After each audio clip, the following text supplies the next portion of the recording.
In this video, I am going to be showing you some of the highlights from a recent interview that I did with Project Liberty. Project Liberty is a new YouTube channel that I wanted to kind of throw a shout out to. They are a pro-freedom channel. He does a lot of commentary on some of the news of the day. I will link his channel down in the description of this video. Go over and check him out. Be sure to subscribe over there. Also, tell him that I sent you. That way he knows where you guys are coming from. It's something that I think that would help him, and I think that many of you guys would be interested in some of the content that he does. But anyways, guys, here is some of the highlights of that interview.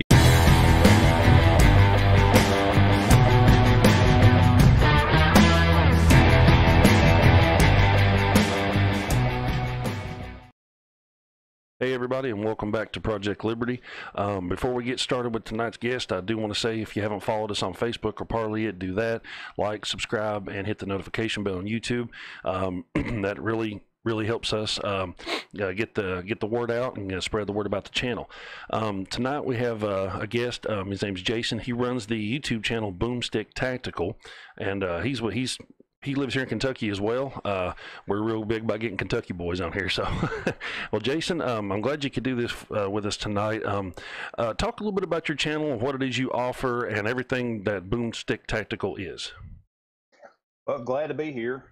What Boomstick Tactical is, of course, is a firearms-related slash a little bit of politics-related gun channel. I started the channel probably about maybe 5 years ago, just as kind of a way to help get the word out there about my business. I am a firearms instructor. I've been teaching the concealed carry class for and I started the channel just basically as a way to promote that. But since then, it has kind of grown, just in other areas to kind of help people learn a few basics about firearms, as well as to help to advocate for the Second Amendment with this in this kind of political environment that we've seen in recent years. I think that there is a big need for that. Absolutely. And I've got your page pulled up right now, just letting everybody see. That way, when they go to YouTube, I don't think there's another channel called Boomstick Tactical, but in case there is, look for this one with this icon. That way, you'll know you got the right guy there. So, but yeah, I mean, I was really looking forward to having you on. I had a gun shop owner on last week. I believe we both know, or I know you know him as well. And one of the things that I want to talk about that's been in the news recently, and I really wanted to get your opinion on it, is with the Cannon Hinton, or Cannon Hinnett. It's hard for me to say that last name. With that shooting that's going on right now, 5-year-old boy, he was on his bicycle. I think he had 2 older sisters that was outside at the time, and a couple neighbors actually witnessed it. Shot dead, from my understanding. 25-year-old black male, next door neighbor had came out, and they said that the little boy was in his yard. I don't really think that's got anything to do with why he came outside with a firearm, but from what I understand, he came outside, walked right up to him, put the gun to his head, and pulled the trigger, which is I don't see how anybody could be that evil myself. You don't hear anything really, well, you hadn't been hearing anything about it on mainstream media until people like us and people on Facebook started actually, getting that story out there. And I think the media felt pressure to do a story on it, to be honest with you. But I think it's funny how as soon as the George Floyd thing happened, it was before anybody had any evidence, anybody had any video, anything. They already just had jumped the gun, went crazy, started riots, and all this other stuff talking about police brutality. But then this story happens, and nothing. The media is dead silent on it. But this case, and so far anyway, dead silent. And I'm just wondering if race has a role to play there or not. But I know you've been keeping up with the shooting and everything. What's kind of your take on the situation right now? The main thing is the way the media is today. Journalism pretty much is dead in this country as far as real journalism. And that case, the Cannon case, it does not fit into their narrative. If the roles were reversed, it would be on an endless 24-hour news cycle. it also doesn't fit the gun control argument case because it's my understanding that the shooter is actually a convicted felon and is prohibited from even owning a firearm, which obviously we see how those laws work. They don't. Oh yeah, yeah. But And but go but if ahead. the roles were reversed, it would be just a continuous news cycle. It's obvious from like the George Floyd case. I mean, it is now that the body cam video has came out, it has totally blown up the narrative that was being pushed by the media. Yep. Now, not saying that it was right for the officers to hold their knee on his neck for that long, but at the same time, you know, it's not like that he was just innocent in that. I mean, he Yeah. basically contributed in many ways Well, to what happened. You know, I mean, it's not right that they did what they did, but at the same time, if he would had simply just followed the directions, it would not have happened. absolutely. And the thing is, I watched that body cam footage when it came out. They gave him, I mean, they were extremely we're trying to be accommodating to him, and they gave him chance after chance after chance. Yeah, You know, and that's something that I'm still waiting for someone to jump out and say, and I'm surprised they haven't yet. Is yeah, see, we need tougher gun control laws. It wouldn't matter. Criminals don't obey the law. The only thing that gun control laws do is hinder the legal gun owner. That is the only that's the only thing gun control laws do. Criminals, by their very definition, do not follow the law. That's why they're called criminals. Yep. The guy was an ex-felon. He shouldn't even been in the same house as a firearm, let alone have one on him. And you know, the fact that no one is saying a whole lot about this case right now speaks volumes, actually, to how the liberal media, how thick their bias really is. And now, speaking of the social media censoring, I know you're a gun channel. You're a fairly good sized one, in my opinion. Have you had any experience with the censoring on YouTube or Twitter or Facebook or whatever? Yeah. Tell us a little bit about that. I've had quite a bit. As far as YouTube goes, I have had videos deleted by YouTube. I have had a couple of channel strikes. Now, the way that YouTube does, if you get 3 channel strikes, they delete your entire channel. Fortunately, those were spread out far enough that the previous one had actually expired before I got the other one. And they literally, I did one video where I was just talking about the history of the Second Amendment. YouTube demonetized that and restricted it. As far as like other social media, like Facebook especially, my page, the fan page for my YouTube channel, facebook.com/boomsticktactical, no one can actually share anything that I post there. It is completely blocked by Facebook. Wow. I mean, I can post things there, but people cannot share from my page to their own.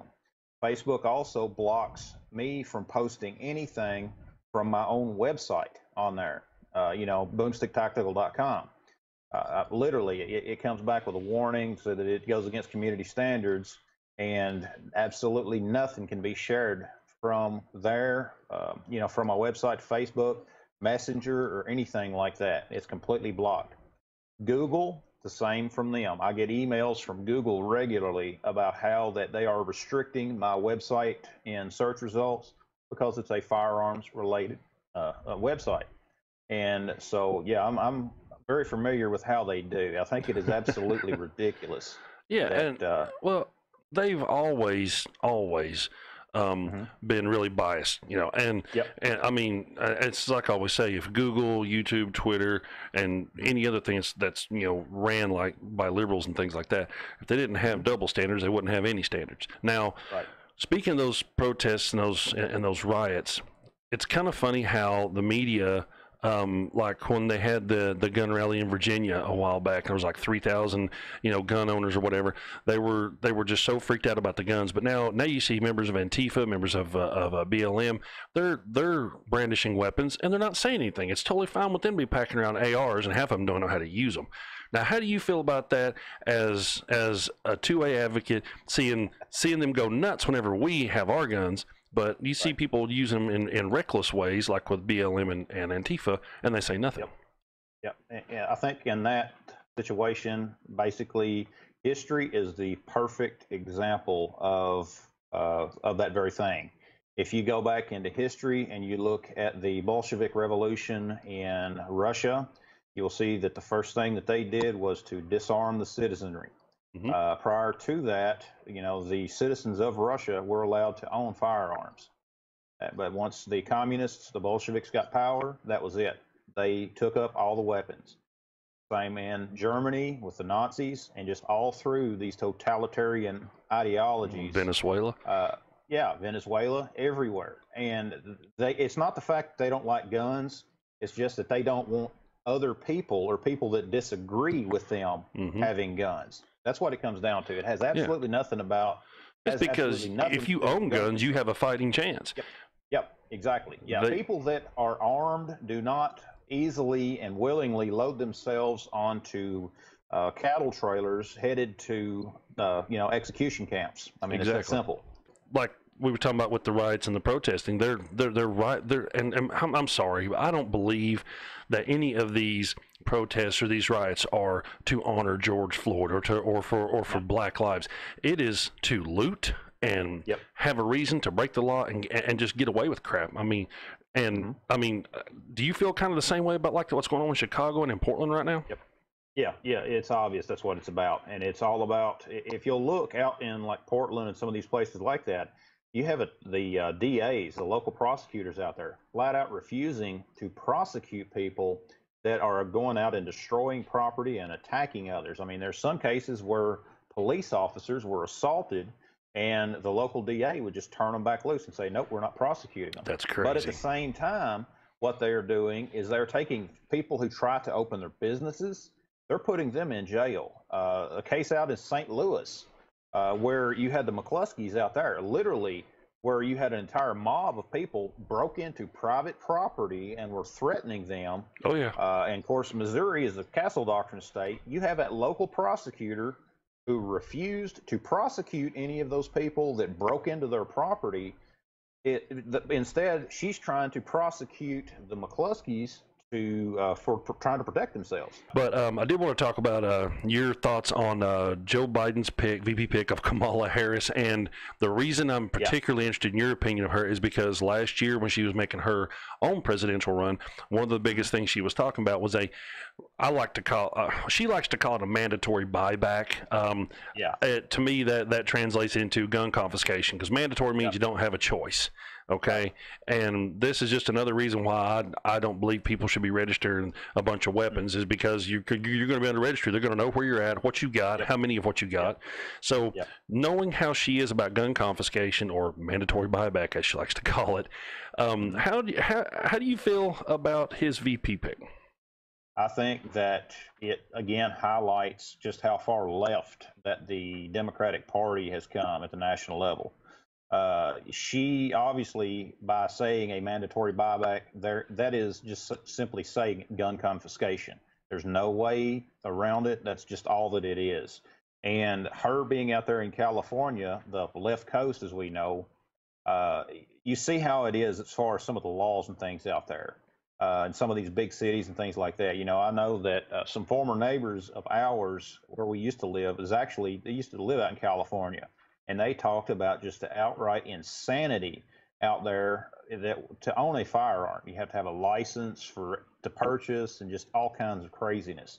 And of course, they've taken it a step further with background checks for ammunition. And again, we see out there it has done nothing to reduce crime whatsoever.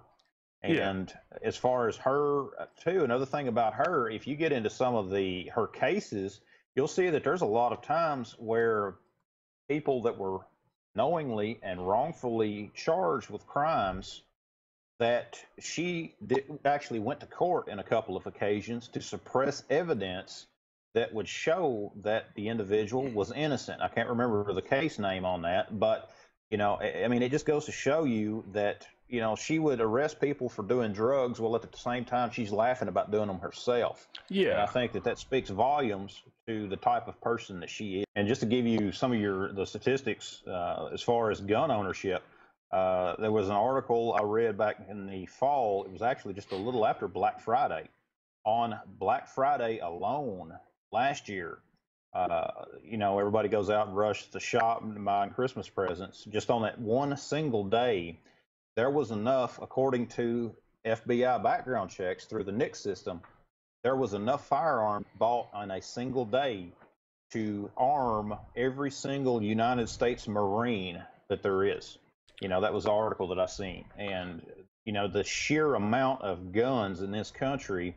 And you figure, I think I've heard some of the numbers saying that it is like only a third of the population own the majority of the guns. But you think about that, you know, in a country of almost 400 million people, you know, that's well over 100 million gun owners. Exactly. So, you know, you don't see too many armies at that size. Yeah, And those numbers are growing because of all this going on. I mean, look at the shortages of guns and ammo right now, and you have got tons of people that have never been interested in firearms whatsoever that have gone out there buying guns or buying ammo when they can find it.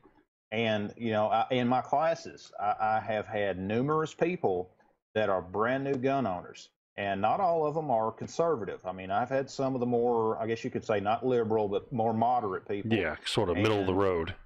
Right, right. And, you know, and they've come out and said that the way things are, you know, that they want to be able to protect themselves.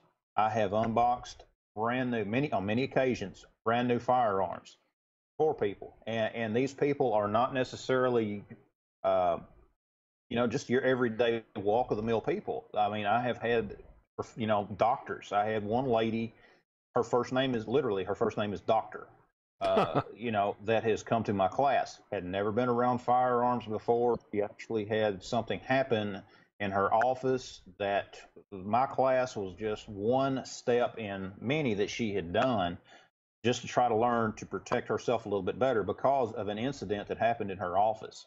So we're seeing gun ownership growing exponentially. You see what's going on TV. You hear them talking about defunding the police, which means less of a police force to protect people.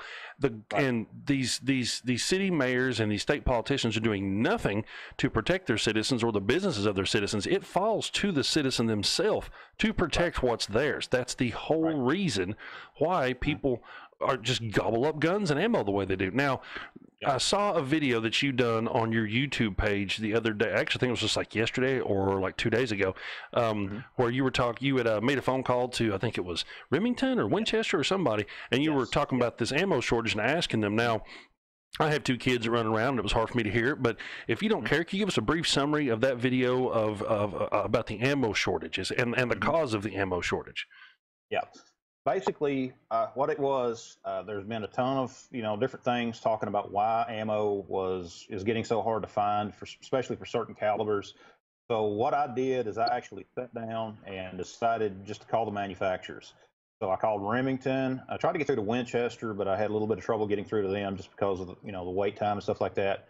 And I also called Hornady, two very, very popular manufacturers of ammunition, and just ask some basic questions, as you can see in that video, basically to get their perspective as far as what's going on, just to get an idea about what's going on. And of course, they plainly said with the virus, their factories have been shut down, just like a lot of companies have. I mean, you can even hear it in, I think, with the Hornady video, or when I was talking to the folks at Hornady, that a lot of their people are still, working from home, things like that. So their production rate is extremely low compared to what it would normally be.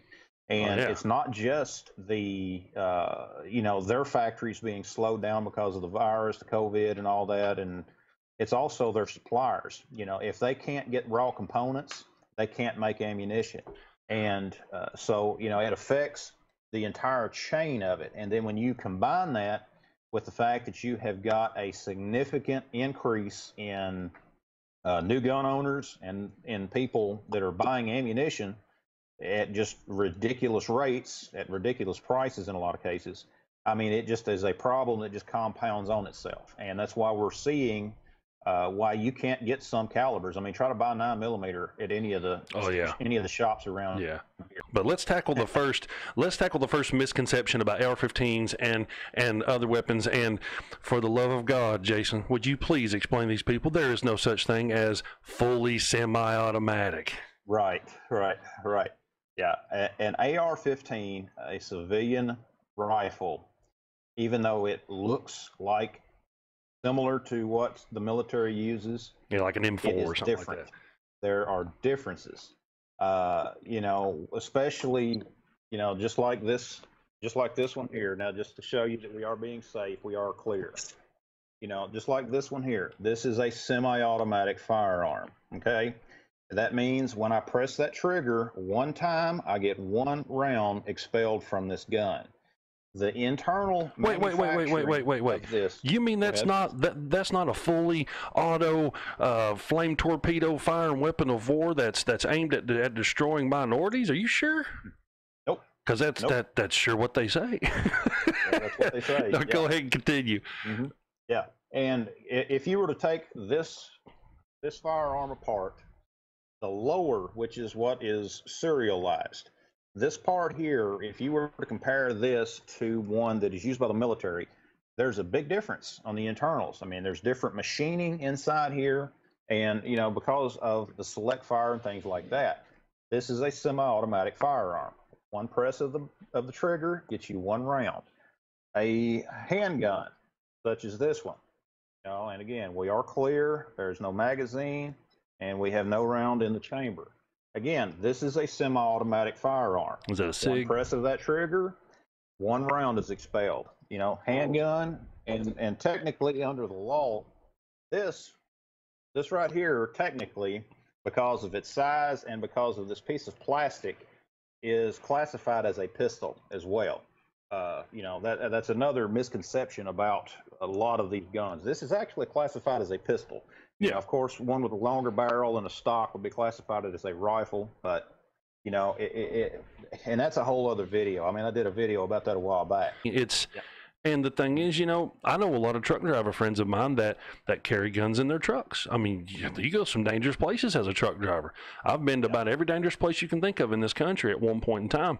I've woke up actually. After I got into Chicago. I was on Harlem Avenue one night. I pulled my truck in. I crawled back in the sleeper.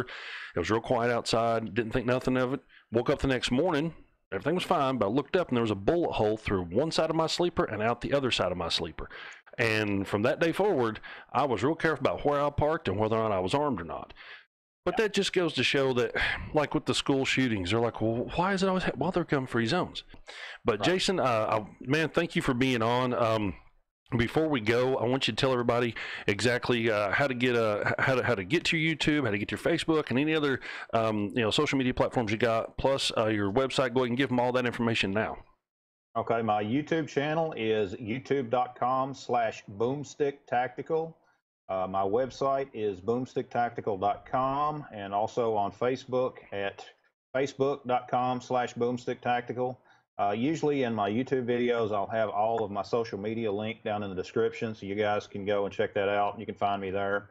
And again, you know, I think that this is something that, you know, the Second Amendment is very important. The Second Amendment is the defender of the rest. Without the ability to protect our rights, we don't have rights. And that's the intended purpose of the Second Amendment. Our right to do this very thing, to exercise our First Amendment rights, to exercise freedom of religion, everything, you know, is because we have also the ability to protect those rights, you know, and it's amazing. I think that right now what we're seeing in this day and age, we are seeing the very reason on the nightly news as far as why our Second Amendment rights are important. You know, people need to be able to protect themselves, and people need to be able to be proficient in protecting themselves. You know, just because you go out buy a firearm does not mean you're automatically going to be a John Wick. You know, that you've got to get, you need to get some training. You need to get some understanding of how that gun works, and you need to regularly practice. So, and that's what I try to advocate for with my channel. You know, freedom in general, basically. Absolutely, and that's what we are all about here. I could not have said that better myself, man. Man, I want to thank you again for being on here. I hope you'll come back and do this again real soon. I believe people like this video quite a bit. Like he said, check him out on YouTube. When you do, be sure to subscribe, hit the notification bell for him. And you know, same with us. You guys want to see this channel grow a little more? You know, hit like, share, subscribe, and the notification bell. Leave us some comments. Be sure to check us out on Facebook and Parler as well. And I might be able to talk Jason here into helping me set up a website, man. I might have to talk to you about that here pretty soon. All right. Because I am not. Just 5 minutes. I'm not a tech guy for anything, man. I'm lucky I can do what I'm doing right now, and I know it ain't real fancy, but you know, hey, it gets the job done. As always, thank you guys for watching and enjoy. Guys, thanks for watching. Again, go over and check out his channel. I'm sure you'll like it, and it'll be linked below. Thanks for watching this video. Be sure to check out the rest of the videos on my channel. Be sure to subscribe, share these videos. Also check out the links down in the description, and we'll see you next time.